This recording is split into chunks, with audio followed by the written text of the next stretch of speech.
Iran ও যুক্তরাষ্ট্রের মধ্যকার দ্বন্দ্ব ক্রমশই সংঘাতের দিকে ধাবিত হচ্ছে।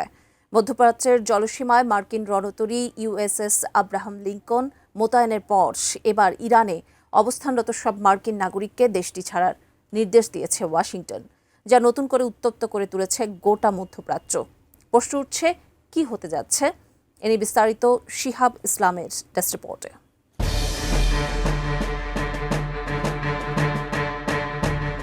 মধ্যপ্রাচ্য যেন এখন বিশ্ব ভূরাজনীতির জ্বলন্ত আগ্নেয়গিরি। ইরান যুক্তরাষ্ট্রের পাল্টাপাল্টি হুঁশিয়ারিতে ক্রমেই বাড়ছে বৃহৎ সংঘাতের আশঙ্কা। ওয়াশিংটনের সম্ভাব্য হামলার জবাব দিতে প্রস্তুতি সেরে ফেলেছে তেহরান। উত্তপ্ত এই পরিস্থিতির মধ্যেই এবার ইরানে অবস্থানরত সব মার্কিন নাগরিককে অবিলম্বে দেশ ছাড়ার আহ্বান জানিয়েছে যুক্তরাষ্ট্র। 5 ফেব্রুয়ারি যুক্তরাষ্ট্রের পররাষ্ট্র দপ্তরের জারি করা এই সতর্কবার্তায় বলা হয়েছে, যদি কেউ দ্রুত ইরান ছাড়তে না পারেন তাহলে তারা যেন নিরাপদ কোনো স্থানে আশ্রয় নেন, হোক তা নিজ বাসভবন কিংবা অন্য কোনো সুরক্ষিত ভবন। তবে এই সতর্কতা এমন এক সময় এলো যখন শুক্রবার ওমানের রাজধানী মাস্কাটে যুক্তরাষ্ট্র ইরানের মধ্যে গুরুত্বপূর্ণ বৈঠক অনুষ্ঠিত হওয়ার কথা রয়েছে।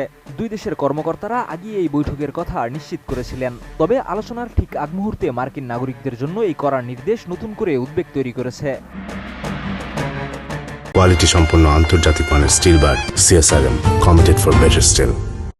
মার্কিন পররাষ্ট্রমন্ত্রী মার্কো রুবিও জানিয়েছেন, ইরান আলোচনায় বসতে চাইলে যুক্তরাষ্ট্র প্রস্তুত। তবে পারমাণবিক কর্মসূচির পাশাপাশি ইরানের ব্যালিস্টিক মিসাইল নীতি, মধ্যপ্রাচ্যে সশস্ত্র গোষ্ঠীগুলোকে সমর্থন এবং নিজ দেশের নাগরিকদের প্রতি আচরণ, এসব বিষয় নিয়েও আলোচনা করতে চায় ওয়াশিংটন। অন্যদিকে ইরান এই অবস্থানে স্পষ্ট আপত্তি জানিয়েছে।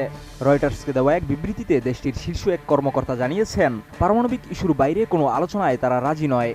ক্ষেপণাস্ত্র কর্মসূচি আলোচনায় এলে পুরো বৈঠকই ভেস্তে যেতে পারে বলেও হুঁশিয়ারি দিয়েছেন তিনি। এর মধ্যেই যুক্তরাষ্ট্রের সঙ্গে চরম উত্তেজনার প্রেক্ষাপটে ইরান উন্মোচন করেছে একটি নতুন ভূগর্ভস্থ ক্ষেপণাস্ত্র ঘাঁটি। ইসলামী বিপ্লবী গার্ডের তত্ত্বাবধানে নির্মিত এই ঘাঁটির আনুষ্ঠানিক উদ্বোধনে উপস্থিত ছিলেন ইরানের সশস্ত্র বাহিনীর প্রধান আব্দুল রহমান মৌসাবি ও বিপ্লবী গার্ডের অ্যারোস্পেস বিভাগের প্রধান সায়েদ মাজেদ মৌসাবি। ঘাঁটি পরিদর্শনের সময় মৌসাবি জানান, যে কোনো আগ্রাসনের মোকাবিলায় ইরান এখন সম্পূর্ণ প্রস্তুত। তিনি বলেন, গত বছরের জুনে ইসরায়েলের সঙ্গে 12 দিনের রক্তক্ষয়ী যুদ্ধের পর ইরান তাদের সামরিক কৌশলে বড় পরিবর্তন এনেছে।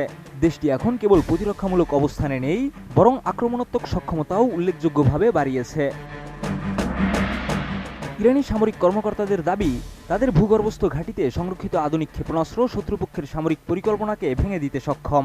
বিশ্লেষকদের মতে, ইরানের চারপাশে মার্কিন যুদ্ধজাহাজ ও অতিরিক্ত সেনা মোতায়েনের জবাব হিসেবেই এই ক্ষেপণাস্ত্র ঘাঁটির প্রদর্শনী।